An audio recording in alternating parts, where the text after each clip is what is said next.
This is what happened when Russia launched its largest coordinated strike of the winter against Ukraine's energy infrastructure, and why the target list should concern everyone paying attention. On January 20th, 2026, the International Atomic Energy Agency confirmed that Chernobyl nuclear power plant had lost all off-site power following a massive Russian attack. In the same strike, power lines connecting Ukraine's other operational nuclear plants were also damaged, and several electrical substations vital for nuclear safety across the country were knocked offline. This wasn't an accident. This was deliberate. The attack came on day 1426 of Russia's full-scale invasion, and precisely 1 year after Donald Trump's second inauguration. The timing was not coincidental. Let's talk numbers, because the scale of this assault matters. Russia launched 372 drones and missiles at Ukraine in this single coordinated attack. Ukrainian air defenses intercepted 339 long-range combat drones and shot down 27 missiles, but enough got through to cause catastrophic damage to the power grid. The result? Nearly 46% of KYIV's housing stock was left without heating, in the middle of winter. And this was not even the first major blackout of January. Just 2 weeks earlier, on January 7th and 8th, Russian strikes caused a total blackout across Dnipropetrovsk and Zaporizhzhia oblasts, affecting more than 1 million people. The entire left bank of the Dnipro River went dark. So when we talk about Russia targeting Ukraine's energy infrastructure, we are not talking about isolated incidents. We are talking about a systematic campaign to freeze Ukrainian civilians into submission. Now you might be wondering, Chernobyl has not generated electricity since 2000. The last reactor was shut down after the 1986 disaster. So why does it matter if Chernobyl loses power? Here's why this is genuinely terrifying. Chernobyl still contains massive amounts of nuclear material. The damaged reactor is entombed under the new safe confinement structure, that giant arch you have probably seen in photographs. But that site requires constant monitoring. Cooling systems need to operate. Safety equipment needs power. When IAEA Director General Rafael Grossi confirmed that Chernobyl had lost all off-site power, he was not being dramatic. He was flagging a genuine nuclear safety concern. Power was restored later that day, but those hours of vulnerability represent exactly the kind of scenario that keeps nuclear safety experts awake at night. Chernobyl was not the only nuclear facility affected. Grossi specifically stated that power lines to other Ukrainian nuclear power plants were also impacted. Ukraine operates 4 active nuclear power plants, and together they provide a significant portion of the country's electricity. When you damage the grid infrastructure that connects these plants, you are playing with forces that do not respect borders. This brings us to something crucial that most people are not talking about. Right now, negotiators from the United States, Ukraine, and Russia are working on what both President Zelensky and President Trump have described as a peace deal that is roughly 90% complete. President Trump has even characterized it as closer to 95% done. So what is in that remaining 10% that is holding everything up? 2 things: territorial control of Donbass, and here is where it gets interesting, the Zaporizhzhia Nuclear Power Plant. Zaporizhzhia is Europe's largest nuclear power plant. Russia has occupied it since March 2022. The question of who controls it, who operates it, and who guarantees its safety has become one of the central sticking points in any peace agreement. The United States proposed a joint operation involving Russia and Ukraine to run the Zaporizhzhia plant. Ukraine countered with a different proposal, a joint venture between the United States and Ukraine that would exclude Russia entirely. Neither side has budged.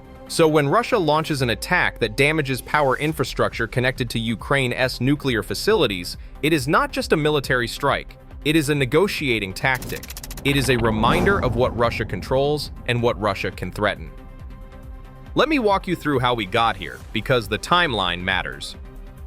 Peace negotiations began in earnest in December 2025.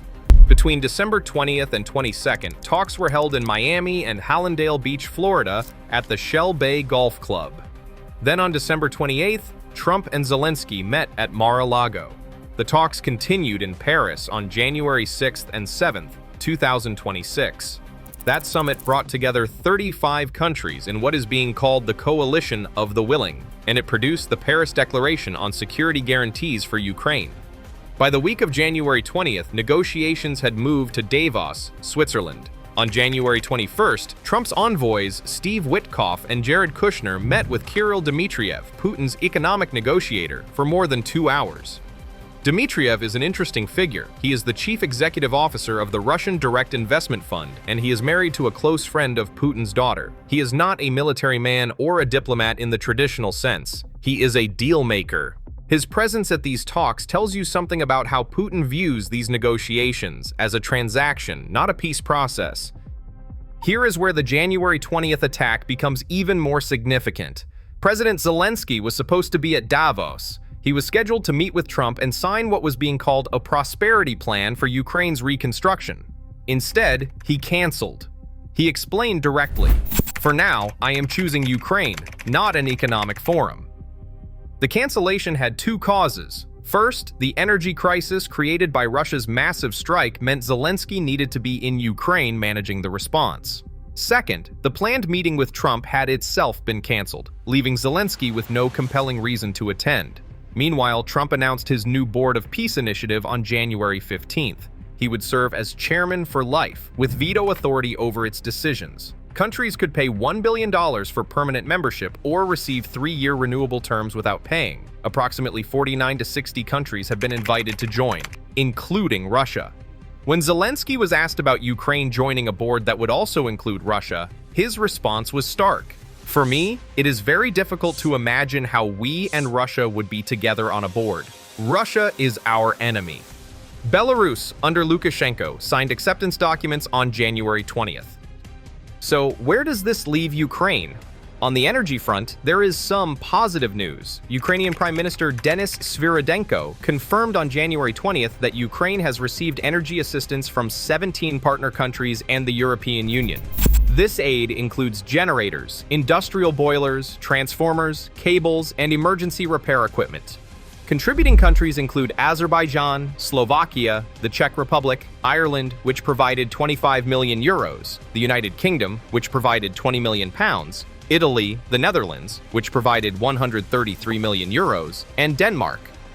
On the military front, Poland has approved the transfer of up to 9 MiG-29 fighter jets to Ukraine, with delivery expected in February 2026. Polish Deputy Defense Minister Paweł Zalewski confirmed this decision on January 15th, and diplomatically, the United Kingdom and France have been leading a coalition of the Willing Initiative since early 2025. They have signed a declaration of intent to potentially deploy troops to Ukraine after a peace deal is reached. European Commission President Ursula von der Leyen met with a bipartisan U.S. congressional delegation on January 19th to discuss coordinating peace efforts. The message from Europe is clear. They are preparing for a future where American commitment to Ukraine's security may be uncertain. Let's bring this back to where we started. On January 20th, 2026, Russia cut power to Chernobyl. They damaged power lines to other nuclear plants. They left nearly half of Kyiv without heat in the middle of winter. This attack was not random.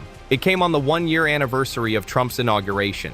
It came while peace negotiators were meeting in Davos. It came as the world's attention was focused on whether a deal could finally be reached. And it came as control of the Zaporizhzhia Nuclear Power Plant remains one of the final unresolved issues blocking any agreement. Russia is using Ukraine's nuclear infrastructure as leverage. They are demonstrating what they can disrupt, what they can threaten, and what they ultimately control. The question now is whether the international community will treat nuclear safety as a red line or as just another bargaining chip. We are 1,426 days into this war. The 90% of the peace deal that is supposedly complete means nothing if the final 10% involves accepting nuclear blackmail. That is what makes this terrifying. Not just what happened at Chernobyl, but what it signals about what comes next.